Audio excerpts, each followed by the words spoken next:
Hello everyone and welcome back to the Confessions of a Teenage Witch podcast. My name is Ella and I am your host, and today we have our second episode, so I'm really excited. Thank you so much for all your support on episode 1. It has meant the world to me. I couldn't believe how many people were actually interested, because I thought that this project might be one of those things that I start and it's like people don't actually care. So the fact that loads of you guys tuned in and watched episode 1 is just incredible. So thank you so much. So yes, today's episode is linked to the last episode. I'm going to be diving deeper into the period of my journey where I almost quit witchcraft, and I thought it would be a bit of an interesting episode to talk about because it's got a lot of stuff behind it as to why I almost quit it and like things to talk about with that. So I thought it'd be interesting. I have a couple of things to mention before we start the episode. As usual, first thing is, if you're watching the video version, I am filming with my front camera today so that I can see that I am directly in frame and in focus, because last episode was all right, but I wasn't dead on center, and I also couldn't see myself clearly because I got a take like to practice to see if it was in focus, and it was. And then the second one, the actual proper one that ended up being me recording it, was not in focus, so it wasn't like properly focused, because the first one was beautiful, like you could see me properly and you could actually see the camera working, but the other one was just like not good. So yes, we will just have to see what happens with this one. Sorry, that bit was really rambly. The other thing is, oh my gosh, I've had the most craziest morning. I went to the audiologist to get my ears sorted out because my ears have been blocked for a week. I woke up last Thursday and it was the day that I was filming all the footage for my How to Find Inspiration video, and I just couldn't hear anything out of this ear. It was just so blocked, and so I tried to sort it out with like eardrops and stuff, but just for a week it would not sort itself out, and the other ear was not great. So I went to go and get my ears sorted out, and they are better, but my hearing is really weird. Like, it sounds really different because there literally isn't any earwax in there anymore, and earwax is important to make you hear. So it's going to take a while for my hearing to go back to normal, but that's why I was going to film this yesterday, but I didn't actually end up filming it because of my ears. I couldn't hear anything. I was trying to write music, I was trying to sing, and I could not sing for the life of me because the vibrations of when I was singing was just going around in my head weird, and I just couldn't do it. Anyway, I'll stop rambling now. Let's actually get into the episode. Oh yeah, and also there was road closures, so I was waiting for the bus at a bus stop that the bus was never going to go to, when the bus stop that the bus was going to go to was only a 5-minute walk away. And the bus only goes every hour. Anyway, at least I found a lucky 5p. Let's actually get into the episode. So, today we're going to be talking about the time I almost quit witchcraft. This was around, and I found this out from my letterbox because all of this is linked to a film that I watched. We're going to be talking about a film that was based off a book, and I'm sure that a lot of you have read it, watched it, and heard about all of the things that this film talks about. So, this was 2020, it was the summertime of 2020, and I'd been waiting to watch this film for ages because I thought it was going to be really cool, and it was going to change my life because it's one of those like life-changing documentaries that people rave about, but it's also very controversial, and there are some people who don't believe in what they say, or it's not completely accurate. So I was very intrigued. So I watched the documentary and I was like, oh my gosh, this means I don't have to do witchcraft anymore. So not the best outcome from the documentary, because then that meant that I actually did think about quitting witchcraft because I thought there was no need for it. But before I go any further, let's actually reveal. I'm sorry, this episode is all over the place. Let's actually reveal what it is. I'm talking about The Secret, the infamous The Secret. I think it speaks volumes that I have not actually fully read this book because it is so wishy-washy. I don't know. I don't exactly think it is as good as people say it is. I think the principles of the law of attraction and manifestation is very important, very, very effective and true, but I don't think that they portray it in the best way. However, this is as old as me. I think it was published in 2005, 2006. So even though they say, oh, The Secret has been around for millennia and all the people in history have known The Secret, all of these famous people, famous scientists, 2006. The things still hold true today. But this, I'm still really not sure about it. I've seen a video from Ivy the Occultist, which I really, really highly recommend, where she talks about The Secret. And I think that there's just some things in it that just not true. But firstly, let's talk... I'm still not used to this whole podcast thing. Firstly, let's talk about this book in general and what it is. So The Secret is, as I said, it's a book that was published in 2006. They made a film out of it, and the way it is written is so confusing. It is written like a documentary is edited. So where you have like different experts with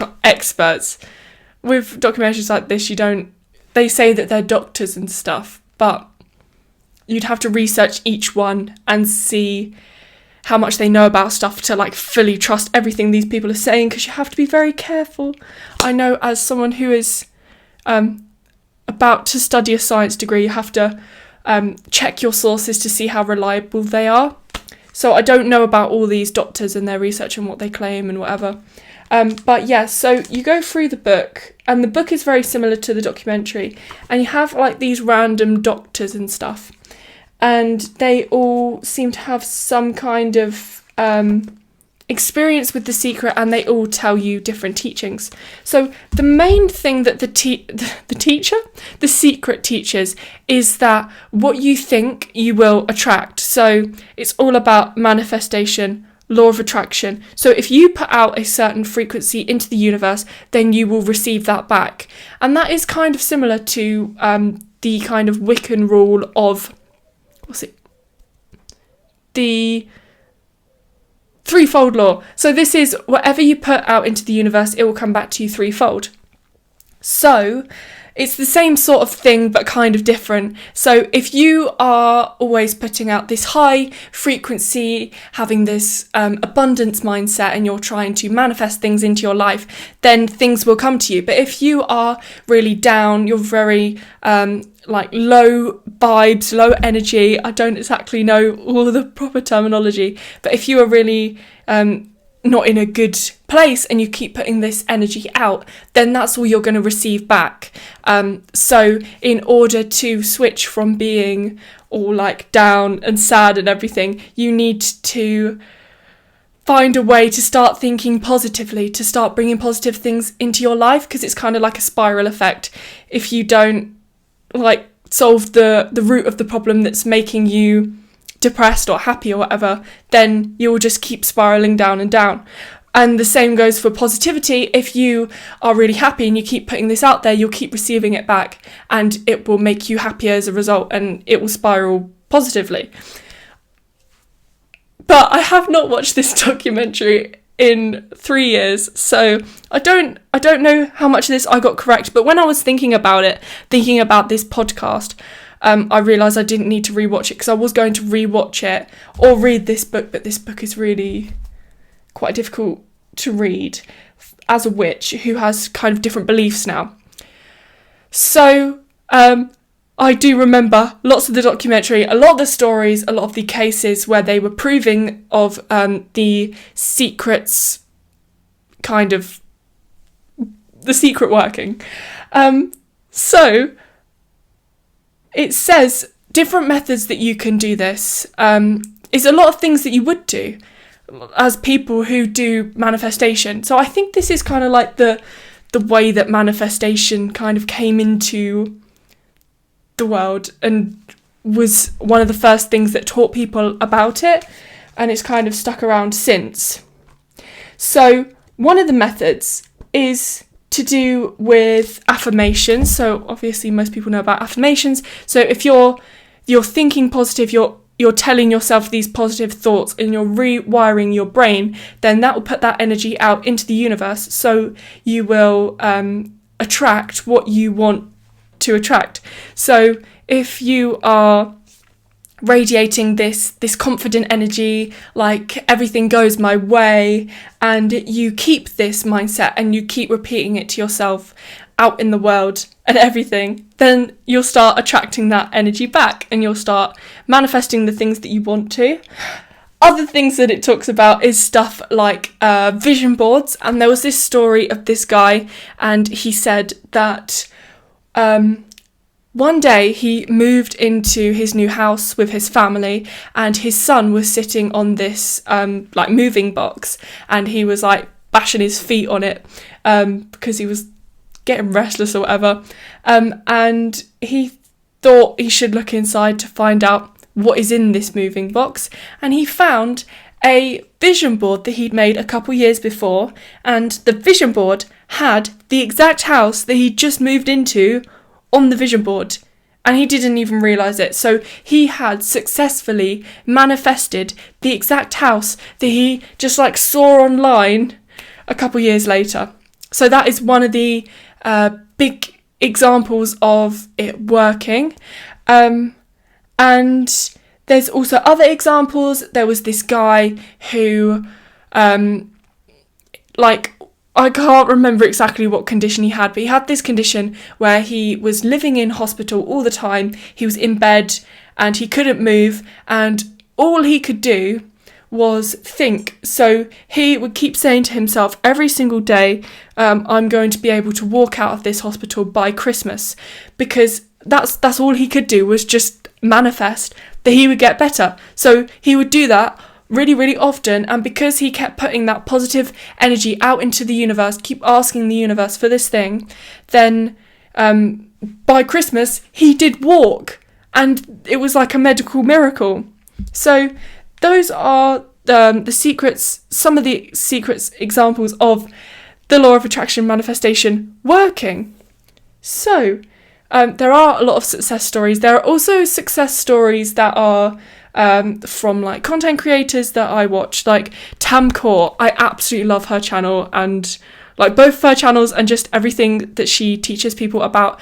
And she is a big believer in the law of attraction, manifestation, and she has like a vision board every year, and she always manifests what is on her vision board. It's crazy. Like, she put like a first class flight on it before she even had anywhere near enough money that it would cost to get a first class flight. She manifested all of her YouTube success and her relationship, just loads of this stuff, and it's just so inspiring. So even just regular people on the internet who teach about this thing, it is proven to work. But I also do believe that some things do work out in different ways than you expect. So if you are manifesting something, then to be for a specific time, it might end up being a different time than you expect, because the universe is wanting to bring to you something different than you originally thought that you were going to get. Like, things just pan out in a different way. It's hard to explain. So, for example, me manifesting my university stuff, I know I've done everything I can. I really tried to manifest it, but my exams, still, I don't feel confident with my chemistry exams, and all I can do now is wait for my results. But I know that if I don't do well in my exams to the extent at which I can't go to university this year, I know that my manifestation will still work, because I have another plan to be able to still go next year. So I may have tried to manifest me going this year, but it might be a better plan for me anyway, and the universe has got it figured out for me that I need this extra year to get an extra qualification and do other stuff with my life to then go on and do it. So that's the kind of thing I'm telling myself at the moment, that like I did do these spells and this like really powerful manifestation to try and make sure that I go next year, but sometimes the universe has a different plan for you, so it's okay. So if you're manifesting something at the moment and you're not sure if it's going to happen, it will happen. It will just happen at a different time. If it is meant to happen, and if you have done all your manifesting and everything, it will come. It just is waiting to come at the right time. So yes. Is there anything else I need to say about the secret before I start talking about quitting witchcraft? Another thing it says about is that it says a lot of this like really like stuff that it gets a bit of flack for, like that you can just write a check to the universe of how much money that you want and the universe will bring it to you. And I think that is really difficult to tell people that they can do that, because a lot of people will do that and they won't actually work hard for it, because you can't just expect that the universe is going to just bring you like 100 grand and you don't have to do anything for it. Because I can't remember the exact tone of the documentary, but people on Letterboxd were saying that it kind of sounds like that. So not the best thing. And also that you can just order things from the universe like it's a catalogue, and you can just pick whatever you want, your desired life, and it doesn't always work out like that. But I do believe that with hard work you can achieve whatever you want to achieve. So I don't know. Anyway, let's talk about my experiences with this documentary. So 2021, it was a really rainy day in the summer, a very weird day, and I thought today's the day we watch The Secret. It was on Netflix. Sadly, it isn't on Netflix anymore. I definitely would have watched it. It's just that I would have had to watch it on one of those sketchy sites if I was going to watch it before this video. And I thought, wow, this documentary is just life-changing. I was in one of my eras where I was watching these documentaries that are like ones that are supposed to change your life, and they are very selective about their research so that they can prove anything that they say, but it's not meant to be taken as seriously as I took it, because I was literally like, how old was I? Like 14 maybe? Like 13, 14. So I wasn't supposed to take it as seriously as I was taking it.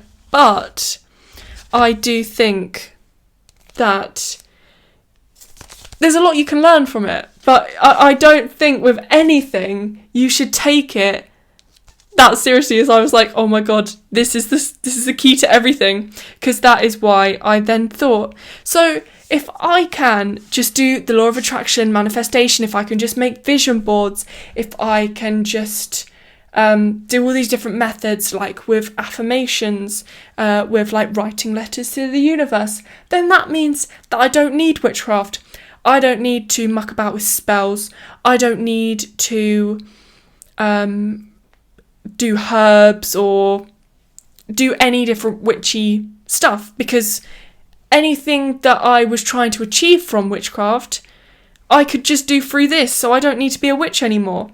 And the issue with that is that witchcraft is more than just trying to achieve stuff through like manifestation, law of attraction. It's more than just doing spells, and most of my craft now, I barely do spells at all. I just don't find that it is a part of my craft at this point. Maybe that in some people's definitions makes me not a witch, but I believe that it's so much more complicated than that, and that people who say that witchcraft is just doing spells, which I doubt many people do, like witchcraft is so much more complicated, as I said. I just don't, I feel like it wouldn't be right if I just did spells to attract stuff and that was all my practice. I think it's so much more than that. And some people do have a very limited practice and they might just do the odd spell and call themselves a witch and not do anything else. But I think that personally for me, the reason why I do witchcraft, and I kind of lost sight of this because, as I said in the last episode, I was trying to be this perfect witch, and perfect does not exist, and no one was ever going to judge me.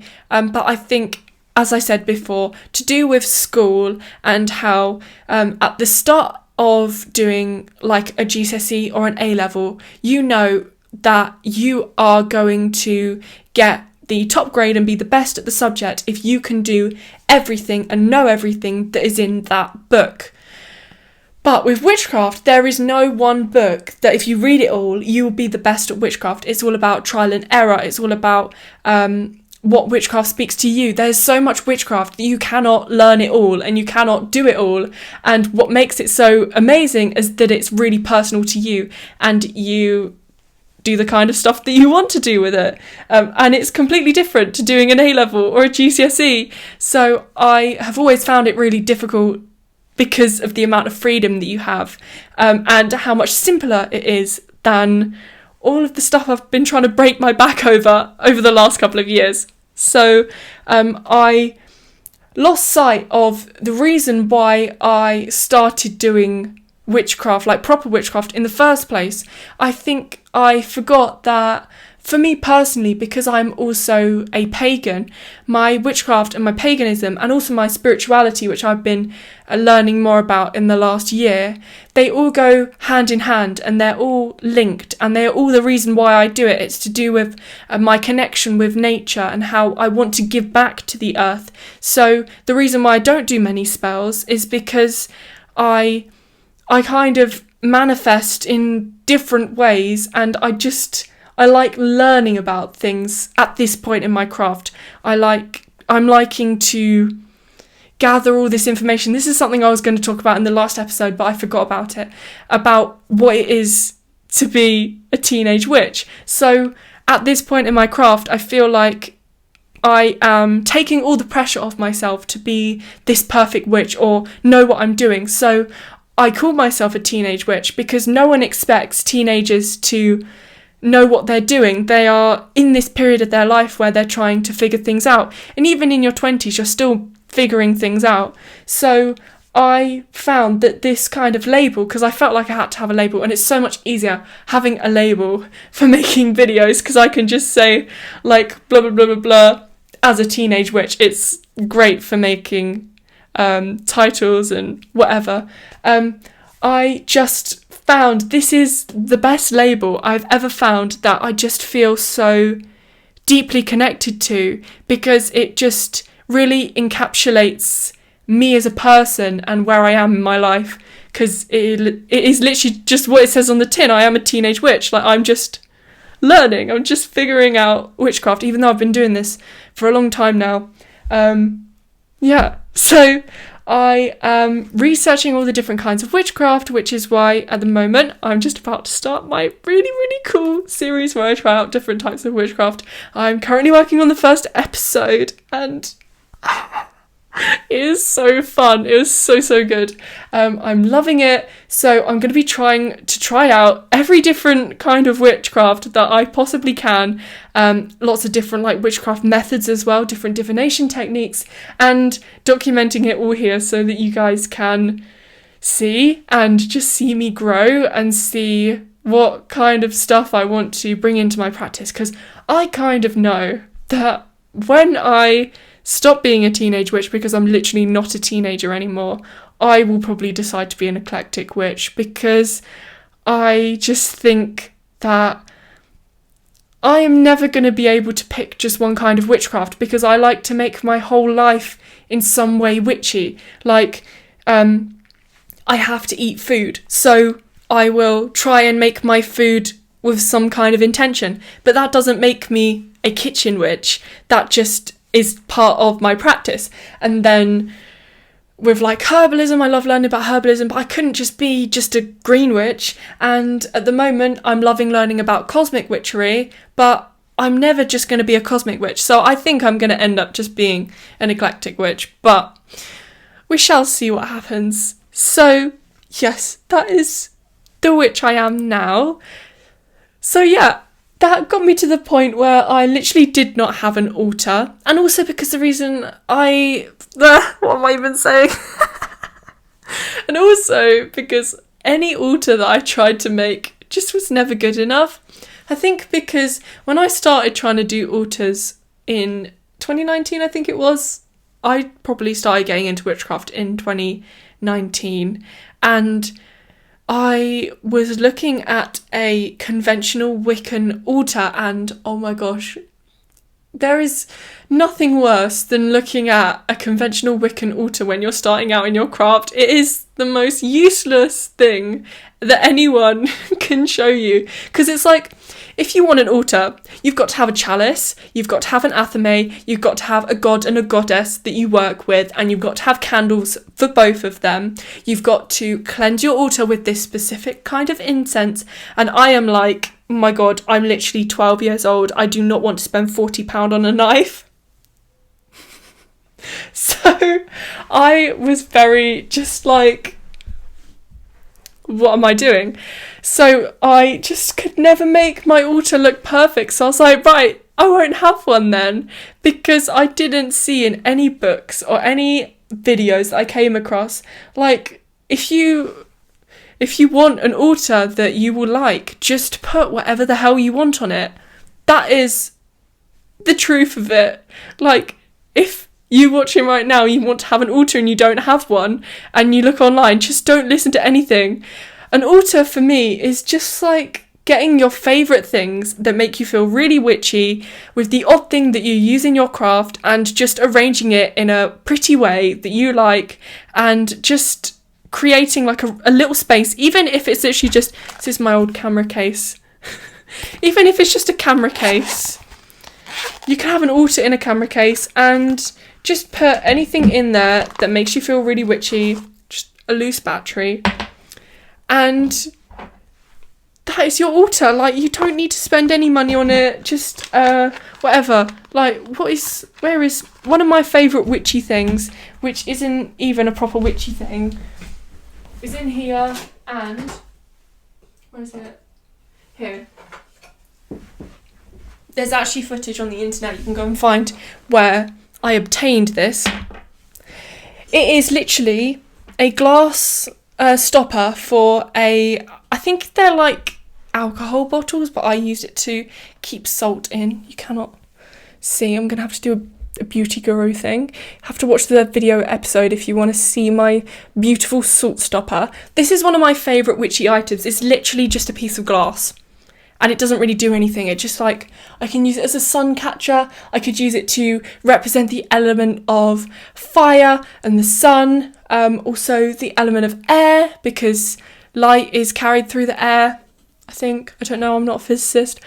And I always put this on my altar because it just makes me so happy, and also it kind of like centers energy. I could use it as like a wand. There's just so many uses for things that you already have, and you don't need to go and buy anything that it says on an altar thing to go and have an altar. But anyway, I'm not saying anything new. Most people watching this podcast will already know that, and they will already believe it like I do. But just in case we had any new witches on here who have been getting overwhelmed with everything that's just around, saying that this is the layout of an altar. You put your chalice here, you put your athame here, and you put your 2 candles here. You don't even need any candles. Candles are dangerous. If you are not owning of your own home, then it is very unlikely that you will be able to put candles out that are alright to be there. I don't know about renting rules. I don't know about living in other places. But I don't use candles ever, because my parents would kill me if I burn the house down. So I would rather not risk that. So I just use these little fake tea lights, and they're great. And also, I really want to talk about this. What was Primark thinking? this is a wooden tea light holder. In what world would it be okay for you to burn a tea light in this? It's just going to go up in flames.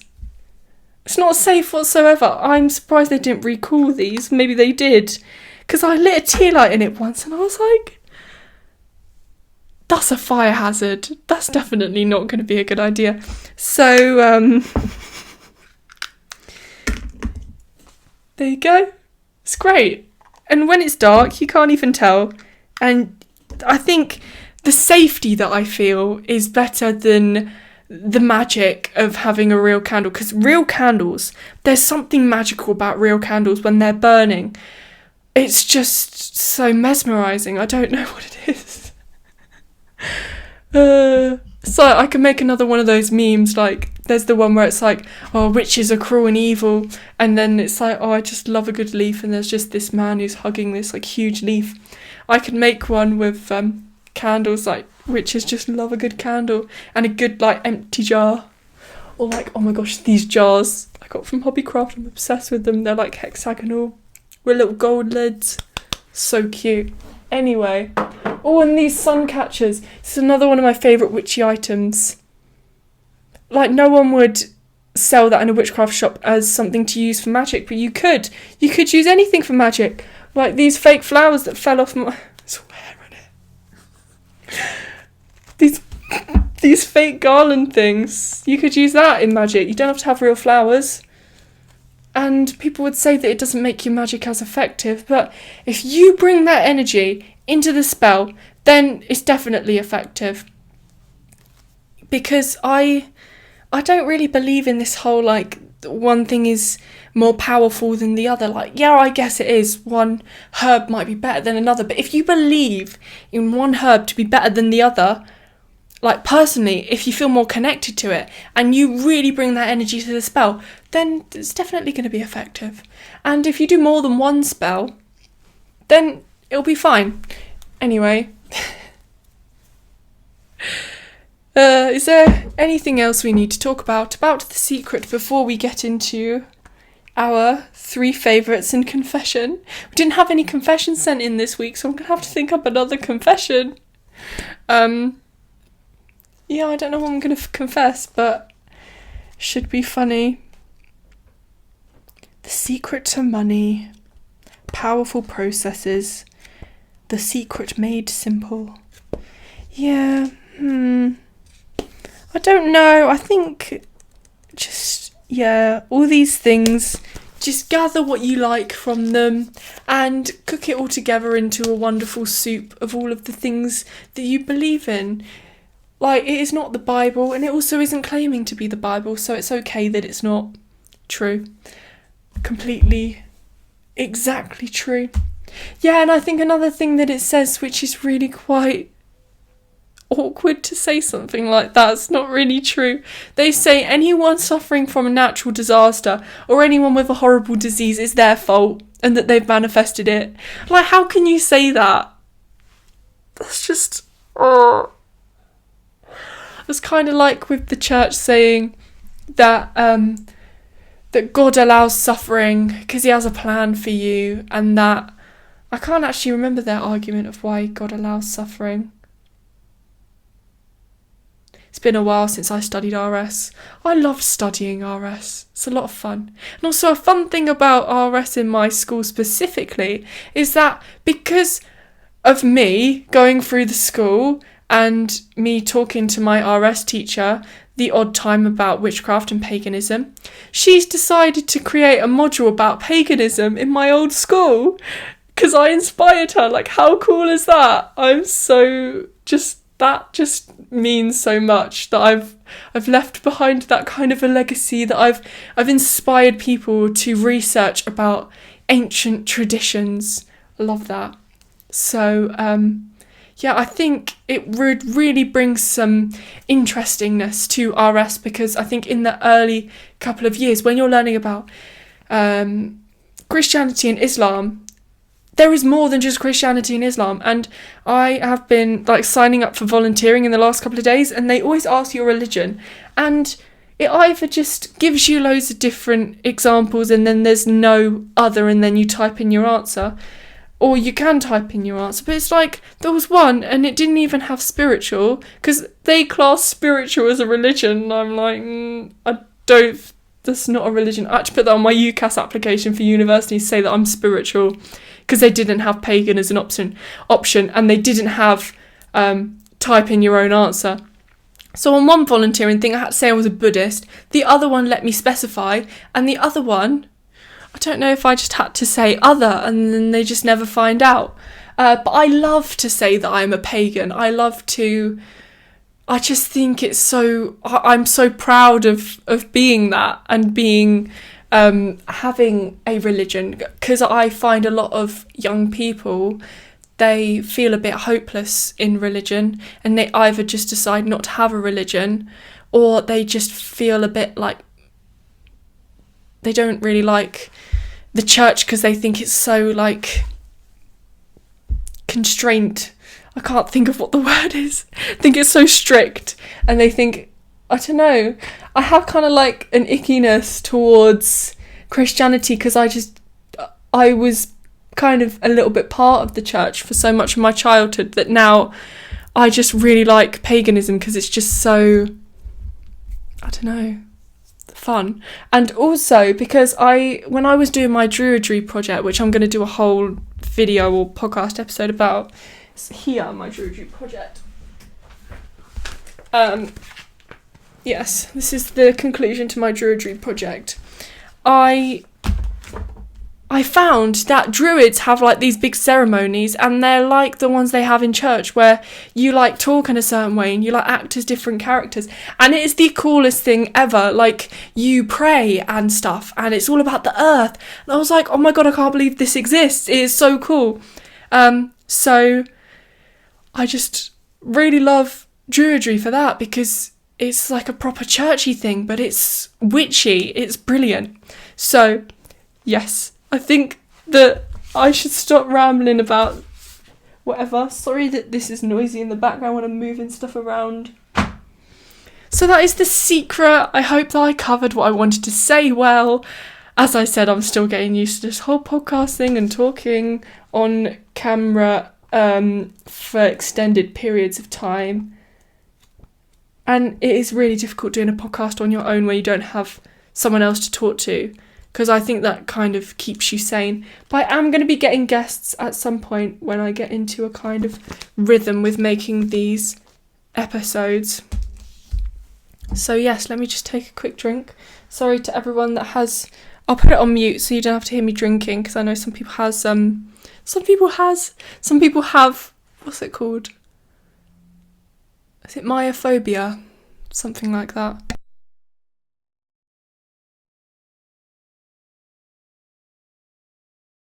Okay, I'm back.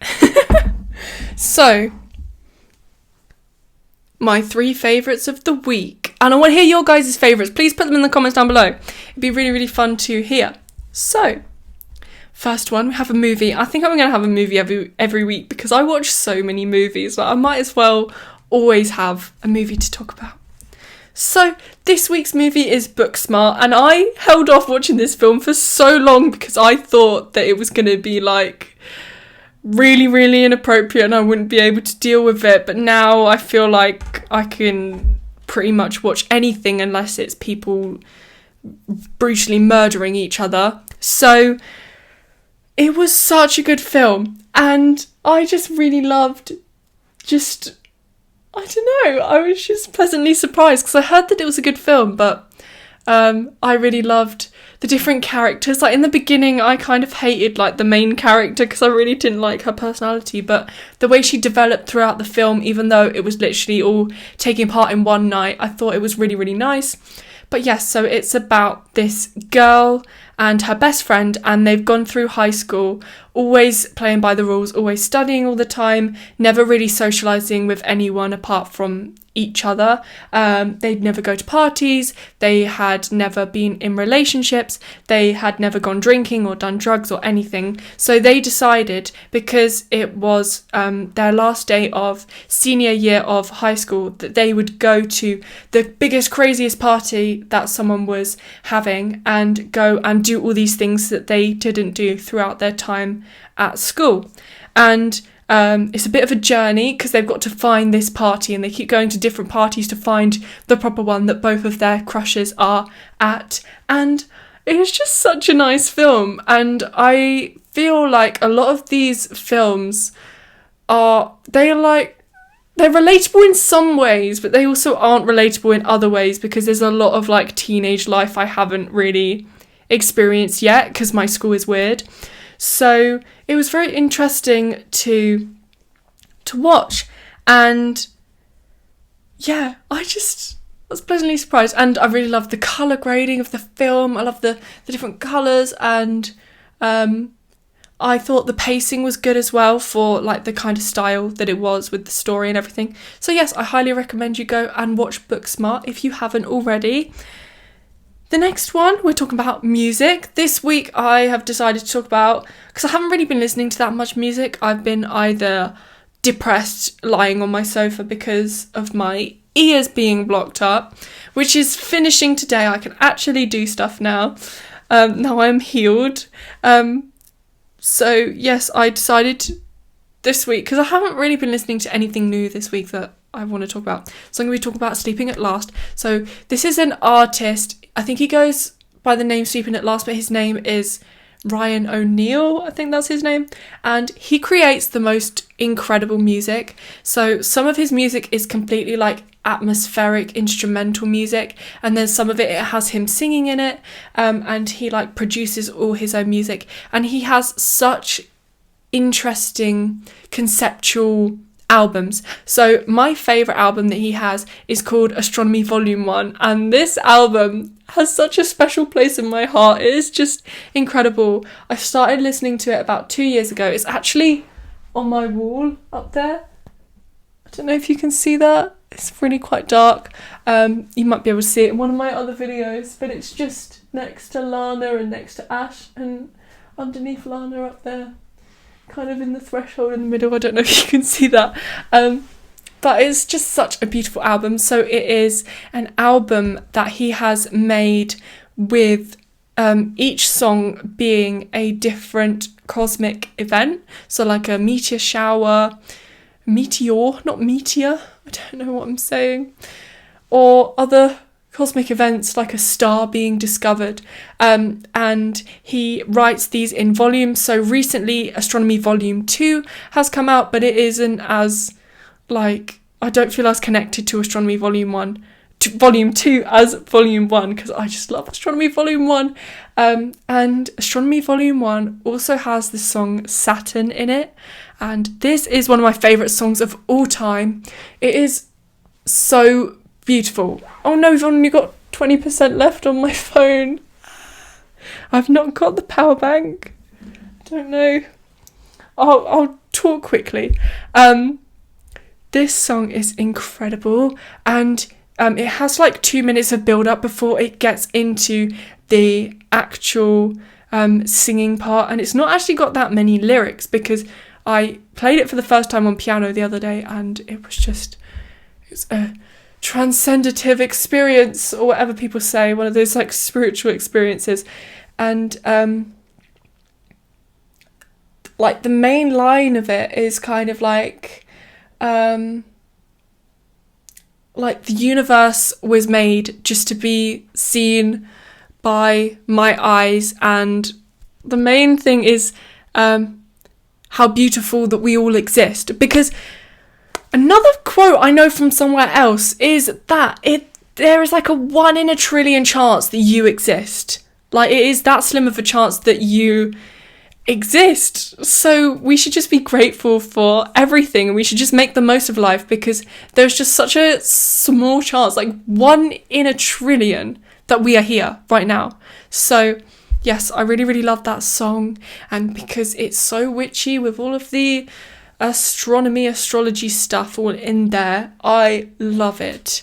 So I highly recommend you go and listen to that song. He's also put that song on some of his other projects like Atlas and stuff like that, and that song is also part of, there's this album called like Space for Sound or something spacey, and it has like 12 songs or something like that written for every single different planet, and you're supposed to listen to it as like a complete project from the start to the end. It's 8 hours long, and you can listen to it while you're sleeping, and it is incredible. But when it gets to the Saturn part, because I love that song so much, I don't want to listen to it while I'm asleep, and it's got so many elements of it and I'll just start singing along in my head, I have to skip to the next planet.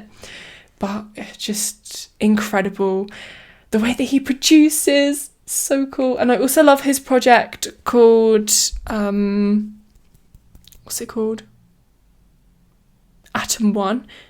And it's called Molecule 1. And it's made of 15 songs. It's 15 minutes long. And each song is called Molecule 1, Molecule 2, no, it's not. It's Atom 1, Atom 2. It's called Molecule 1. I'm supposed to have just done A-level chemistry. So Atom 1, Atom 2, Atom 3, they're about a minute long, and they're just these beautiful, tiny little songs. Some of them have words in, and they all like encapsulate different feelings and emotions, and just the way he produces music is just so cool. And also he has different albums which have loads of covers in of like popular songs, and my favourite one is Chasing Cars. Like the way that he reworks that song is just beautiful. So, Sleeping at Last, you should definitely go and listen to. Next, we are talking about Aurora, which I started talking about last week, and I promised I would talk about it this week. Now I've got my phone. So let's go on to Spotify, because I wanted to share my favourite tracks with you guys. So, where are we? So the album is called What Happened to the Heart, and as I said last week, I absolutely loved this album, and I actually... Oh no, I'm not going to spoil it. You guys will find out in another video. So my favourite ones are To Be Alright, Some Type of Skin. I'm not going to play it, I'm not allowed to play it. When the Dark Dresses Lightly, oh my god, and A Soul with No King. My Name. Do You Feel, oh my god, Do You Feel is so fun. Do You Feel really reminds me of The Gods We Can Touch. Just incredible. And then The Blade. I love The Blade so much. So those are the ones that really stand out to me, but I love every single one of them. They are incredible. Incredible album. And I watched Aurora's Glastonbury set the other day, and oh my god, it was so incredible.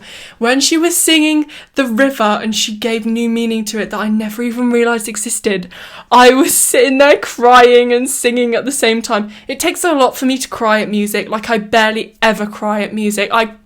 Except from then, like the other day, I cannot give you an example of a time where a song has made me cry, because it's just so rare. Like, I do cry, but I rarely ever cry about music. I cry about something in my life, or I cry about a film if it is really, really sad. Like, it has to be a really, really sad film. Because some films I'd be too scared to watch because people say they would make you cry, and I don't like crying at films. So I'd not watch them, and then one day I'd watch a film where it says that, oh, you'll definitely cry if you watch this film, but I find out afterwards that you cry if you watch the film, and then I don't cry, and I'm like, it's not even that sad. Like, I usually cry if, like, someone dies.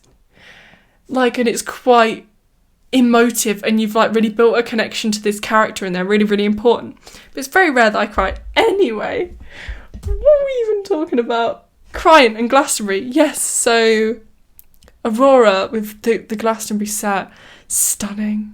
And I cried at the Seed as well, because I'm just so stressed about climate change. Anyway, final thing that's my favourite this week, we're talking about biology. I've started letting myself read non-fiction, again, that isn't witchcraft books. And I am starting with The Epigenetics Revolution by Nessa Carey. And this book, I've got my little YouTube bookmark I made in year 6. Or someone made it for me. I can't remember. There was this boy I was friends with when I was in year 6 and he was in year 5. And he also made YouTube videos. And I can't remember if he made this bookmark for me or if I made it for myself, but that looks like my handwriting. But he did make me a bookmark that was about YouTube, but I can't remember. But how cute! It's like 8 years old now, 7 years old. How sweet. Anyway, so The Epigenetics Revolution is a biology book about the field of epigenetics, which is this new field of biology, because they found out all of the human genome. I don't exactly know what is the genome. The genome is a complete set of genes in an organism. Yeah, so they coded all of the different bases and whatever of the human body, and they found that we have a lot less genes than we thought that we did.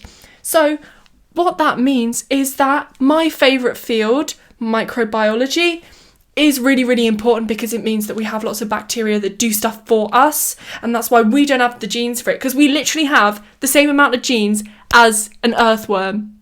And if you think about how significant we are on this planet in the stuff that we do compared to all of the other animals that we have, to have the same genes, so the same genetic code that makes all these proteins that make us exist as a literal earthworm is just mind-blowing.